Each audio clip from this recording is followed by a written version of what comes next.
Cada dia que passa é um dia mais próximo do fim do mundo, mas também é um dia mais próximo do dia do julgamento. Neste dia, todos prestarão contas a Deus por seus atos neste mundo.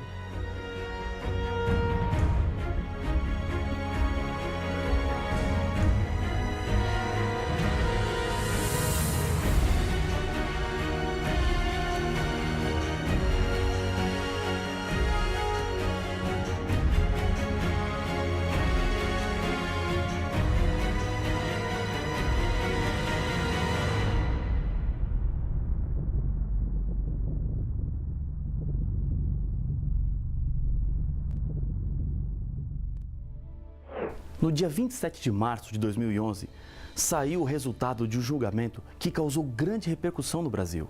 Isabela, uma garotinha de 5 anos, foi espancada e depois atirada da janela do apartamento onde seu pai e sua madrasta viviam. Milhares de pessoas acompanharam para saber qual seria o veredito final. O pai foi condenado a 31 anos e a madrasta a 26 anos de prisão. Muitas lágrimas foram derramadas e para alguns a justiça foi feita. Mas o que mais chama a atenção nessa história é que os condenados alegavam inocência o tempo todo diante do tribunal, mesmo diante das evidências que convenceram os jurados de sua culpa. Jesus, no livro do Apocalipse, nos apresenta um julgamento onde todos os seres humanos comparecerão. Dessa vez, acontecerá um juízo universal com consequências eternas. Um dia, no céu, Lúcifer disse que Deus estava errado e ele estava certo. Deus deu tempo para que a verdade fosse provada e ele se arrependesse, mas isso não aconteceu. Chegará o tempo onde todas as acusações contra Deus, os resultados do pecado e das escolhas erradas que os seres humanos fizeram, devem ser julgados. O Apocalipse fala de um anjo voando pelo meio do céu que anuncia: temei a Deus e dai-lhe glória, pois é chegada a hora do juízo. Apocalipse capítulo 14 e o verso 7. O capítulo 14 do Apocalipse apresenta a mensagem de 3 anjos que nos leva a contemplarmos a cena crucial no grande conflito existente entre o bem e o mal. O anjo que faz o anúncio do juízo é o primeiro. Esses anjos, na verdade, representam todos os servos de Deus que estão empenhados na tarefa de proclamar o Evangelho. Jesus deixou essa missão de pregar o Evangelho para todos os seus discípulos em todos os tempos. Isso significa que existe um povo especial que tem uma mensagem especial para ser dada a todos os moradores da terra. Quando a Bíblia fala sobre o juízo final, refere-se a 3 fases ou etapas. Primeira, juízo de investigação, que acontece antes da volta de Jesus a essa terra para buscar os seus filhos fiéis. É um juízo de vindicação. Segundo, o juízo de comprovação, que acontecerá no céu durante os 1000 anos, onde cada um dos salvos confirmará a justiça de Deus. Terceiro, o juízo de execução, quando todos os infiéis a Deus, e inclusive Satanás e os seus demônios, receberão a condenação final, que será a morte e a destruição eterna. Esse juízo acontecerá no final dos 1000 anos. Vamos voltar ao texto de Apocalipse capítulo 14, verso 7. Acompanhe a leitura, pois existem chaves do juízo de Deus nesse texto. Temei a Deus e dai-lhe glória, pois é chegada a hora do seu juízo. E adorai aquele que fez o céu e a terra e o mar e as fontes das águas. O juízo apresentado aqui está relacionado com o santuário celestial. Após as 3 mensagens serem dadas aos habitantes da terra, ao ser concluído o juízo, o anjo sai do templo de Deus com uma foice para ceifar. Acompanhe a leitura do texto. Olhei, e eis uma nuvem branca. E sentado sobre a nuvem, um semelhante a filho de homem, tendo na cabeça uma coroa de ouro e na mão uma foice afiada. Outro anjo saiu do santuário, gritando em grande voz para aquele que se achava sentado sobre a nuvem: toma a tua foice e ceifa, pois chegou a hora de ceifar, visto que a seara da terra já amadureceu.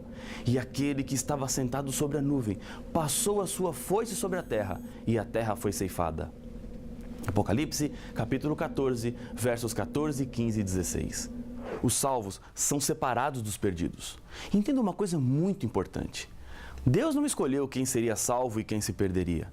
Ele chama todos os seres humanos para a salvação.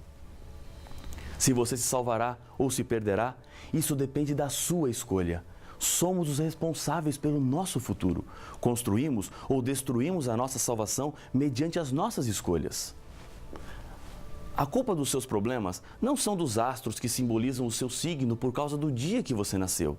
Nada está escrito nas palmas das suas mãos e ainda mais que você não possa mudar. Você não é o personagem de um filme onde sua história já está escrita e você está somente encenando. Outro ponto importante do juízo anunciado pelo primeiro anjo está relacionado com os seres humanos. Um chamado é feito: adorai aquele que fez. Apocalipse capítulo 14, verso 7.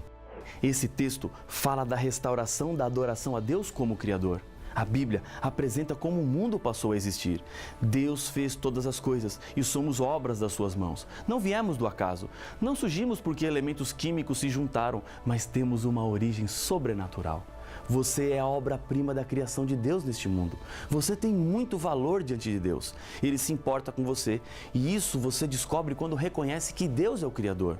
Quando o anjo faz o convite à adoração ao Criador, ele está fazendo referência a um dos 10 mandamentos, que também leva os seres humanos à adoração. Aquele que fez. Esse mandamento tem sido esquecido e deixado de lado pelos seres humanos. Mas o anjo do juízo diz que você precisa obedecer a esse mandamento. O mandamento diz o seguinte: lembra-te do dia de sábado para o santificar. 6 dias trabalharás e farás toda a tua obra, mas o 7º dia é o sábado do Senhor, teu Deus. Não farás nenhum trabalho, nem tu, nem o teu filho, nem a tua filha, nem o teu servo, nem a tua serva, nem o teu animal, nem o forasteiro das tuas portas para dentro. Porque em 6 dias fez o Senhor os céus e a terra, o mar e tudo o que neles há, e ao 7º dia descansou. Por isso o Senhor abençoou o dia de sábado e o santificou. Êxodo capítulo 20, versos 8 a 11. O sábado tem uma razão. Deus é o Criador. Quando eu decido obedecer ao sábado, estou reconhecendo que Deus fez todas as coisas. Adoração tem a ver com respeito e obediência. Não resta dúvida nenhuma. Todos os seres humanos, para serem salvos, são chamados à obediência dos 10 mandamentos. E nesse texto, especificamente, o sábado. No santuário terrestre, aconteciam 3 tipos diferentes de sacrifícios. O primeiro era o contínuo, todos os dias, 2 vezes por dia, para o benefício de todo o povo, representando Cristo que também morreu por todos os seres humanos. O segundo eram as ofertas individuais. Era o perdão dos pecados especificamente daquele que trazia a sua oferta. Nesse tipo de oferta, deveria haver derramamento de sangue. Em Hebreus, capítulo 9, verso 22, a Bíblia nos diz que sem derramamento de sangue não há perdão. O terceiro acontecia no dia da expiação, quando o santuário era purificado de todos os pecados recebidos no último ano. Os serviços também podiam ser divididos em 2. O primeiro era o serviço diário, que acontecia no pátio e no lugar santo do santuário. O segundo era o serviço anual, que era realizado no lugar santíssimo, somente um dia no ano, no dia da expiação. O pecador, nos dias do Antigo Testamento, deveria comparecer no santuário para que obtivesse o perdão dos seus pecados. Acompanhe a descrição que a Bíblia faz. Se qualquer pessoa do povo da terra pecar por ignorância, por fazer alguma das coisas que o Senhor ordenou se não fizessem e se tornar culpada, ou se o pecado em que ela caiu lhe for notificado, trará por sua oferta uma cabra sem defeito, pelo pecado que cometeu, e porá a mão sobre a cabeça da oferta pelo pecado e a imolará no lugar do holocausto. Então, o sacerdote, com o dedo, tomará do sangue da oferta e o porá sobre os chifres do altar do holocausto. E todo o restante do sangue derramará à base do altar. Levítico, capítulo 4, versos 27 a 30.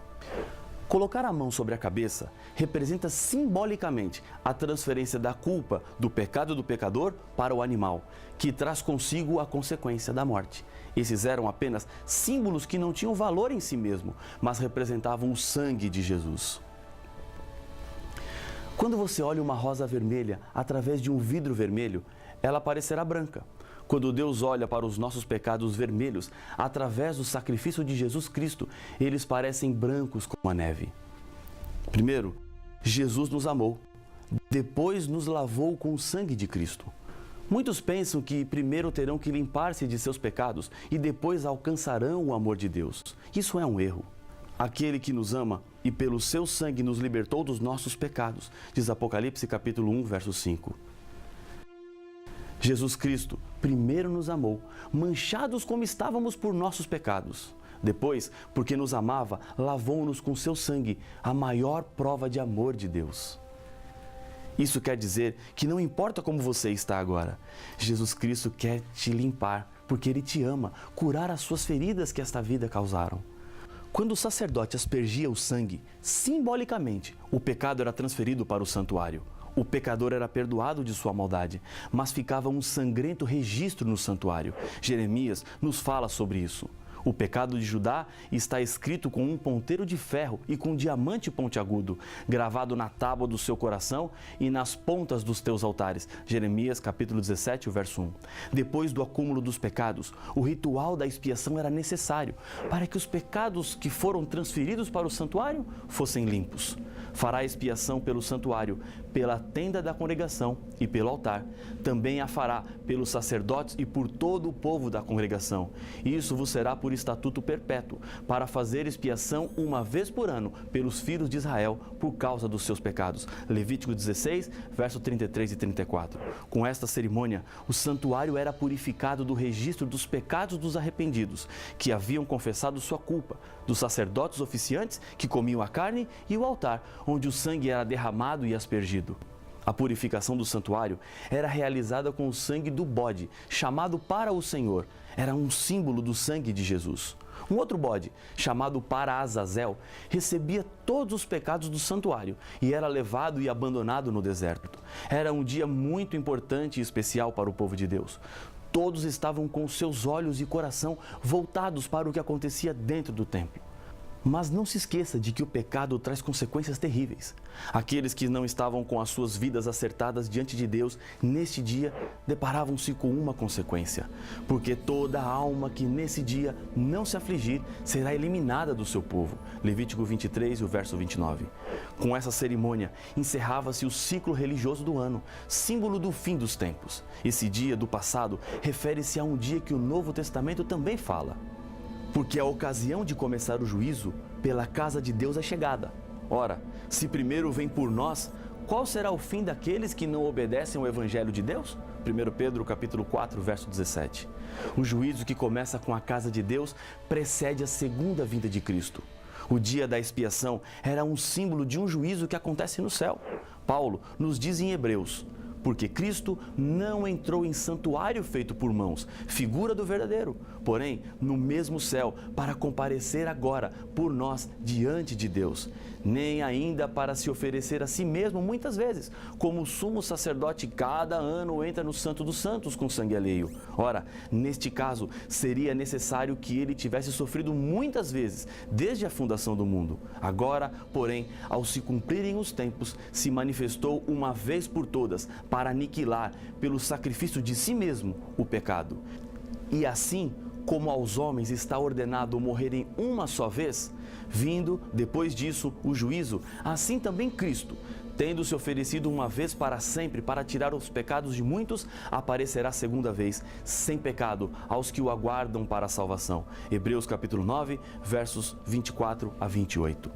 O juízo de investigação, ou investigativo, diz respeito ao povo de Deus, começando pelos primeiros habitantes da terra até os que estiverem vivos na volta de Jesus. Todas as obras serão julgadas, as boas e as más. Até mesmo as obras que estão escondidas, que ninguém sabe, nos afirma Eclesiastes capítulo 12, o verso 14. O julgamento acontece baseado na lei de Deus, de acordo com os registros que estão nos livros do céu. Jesus Cristo é o nosso advogado, que perdoa todo aquele que o aceita como Salvador. Jesus promete que o nome dos vencedores, aqueles que se salvarão, estarão escritos no livro da vida. No final do juízo investigativo, o destino de cada ser humano estará decidido. Esse juízo investigativo é necessário para todo o universo. É uma oportunidade para comprovar a justiça e a misericórdia de Deus. O planeta Terra tornou-se espetáculo para o universo todo criado por Deus. Assim como a Terra e os outros planetas giram ao redor do Sol, assim como o nosso sistema solar gira em torno do centro da Via Láctea, existem muitas outras galáxias no espaço. A Via Láctea provavelmente gira com outras 25 galáxias ao redor de um ponto central. De modo semelhante, bilhões de outras galáxias participam desse incrível e grandioso sistema de rotação e translação, do qual o nosso pequeno mundo é apenas um pontinho. Mas esse pequeno pontinho tornou-se o centro do universo, porque foi aqui, neste planeta, que Jesus consumou a expulsão do pecado. Foi aqui onde, de uma vez por todas, Deus demonstrou seu amor e justiça eterna. Depois de sua volta à terra, Jesus levará os salvos para o céu. Aqui começará a segunda fase do juízo. Paulo diz: não sabeis que havemos de julgar os próprios anjos? 1 Coríntios capítulo 6, o verso 3. Durante os 1000 anos, o povo de Deus entenderá mais do amor de Deus ao analisar os critérios que Deus usou para julgar o seu povo. O juízo de comprovação é necessário para todos os salvos. Vai nos ajudar a compreender a justiça e a graça de Deus. Isso gerará confiança em Deus, reafirmando a nossa felicidade eterna. A terceira fase do juízo acontecerá no fim dos 1000 anos. Dessa vez, o mal será destruído para sempre. Os ímpios, que morreram por causa da volta de Jesus, ressuscitarão apenas para receberem a condenação. Lúcifer será destruído para sempre e o mal terá fim. O juízo executivo é o fim da rebelião trágica do pecado. Essa fase do juízo acontece para que a promessa de novos céus e nova terra sejam cumpridas. O Apocalipse nos descreve essa cena.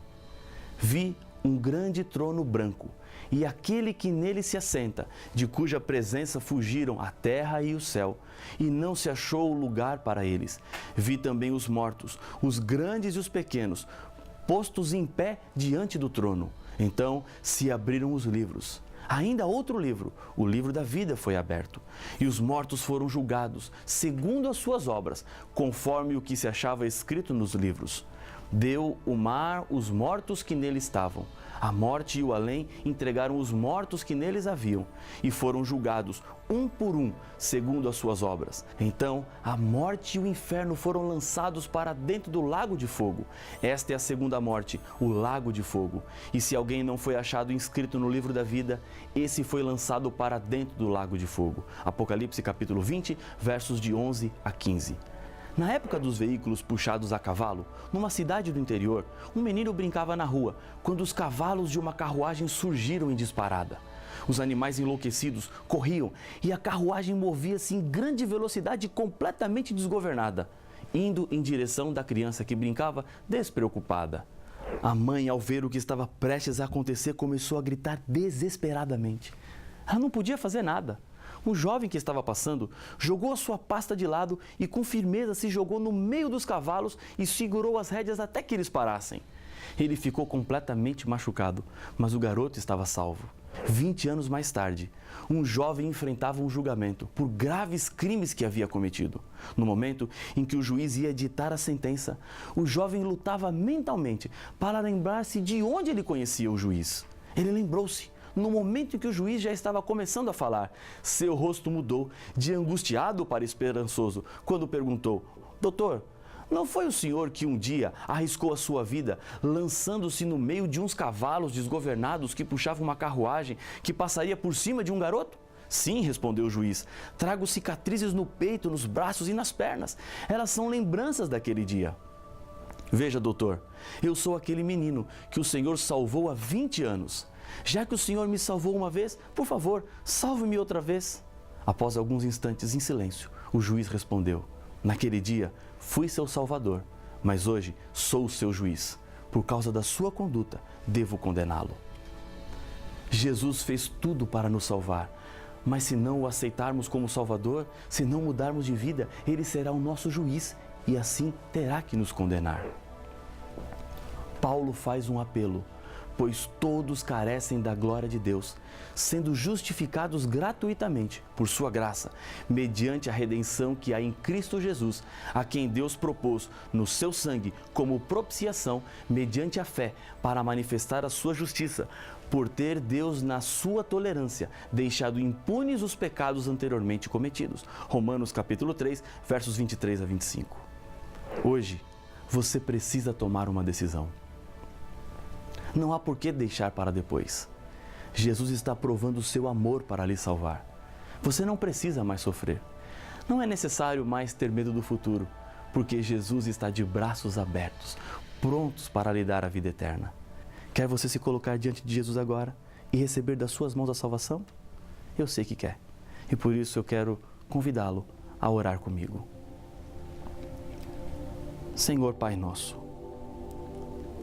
obrigado pela certeza que temos do perdão, porque Jesus, o nosso advogado, intercede por nós e abre as portas da salvação e da vida eterna para cada ser humano. Aceita a nossa decisão, é o que eu lhe peço no nome de Jesus. Amém.